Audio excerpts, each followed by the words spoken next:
ኣብዚ መዳይዚ መናእሰይ ዘለዎም ፍሉይ ተራ ክትኮረሉ ዝግባይ ትዝትክእ ሓድሽ ወለዶ መንእሰይ ነቲ ሽግ ክቕበል ኣሎ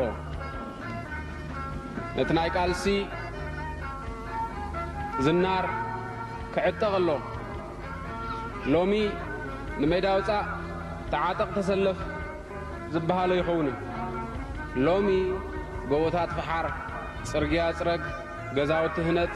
ቤት ትምህርትታት ትኸል እዩ ክበሃል ኣብዚ መዳይዚ መንእሰይ ትግራይ ከምቲ ዝሓለፈ መንእሰይ ከምቲ ስውእ ወለዶና ተባሃለ ጽዋዕ ዝሓለፈ መንእሰይ ተቃሊሱን ህዝቢ ትግራይ ኣብዚ ደረጃ ዘብጽሖ ካብኡ ተረኪቡ ንህዝቢ ትግራይ ካብ ድንቁርናን ካብ ድኽነትን ካብ ጥሜትን ከላቕቆ ፍሉይ ናይ ቃልሲ መጸዋዕታ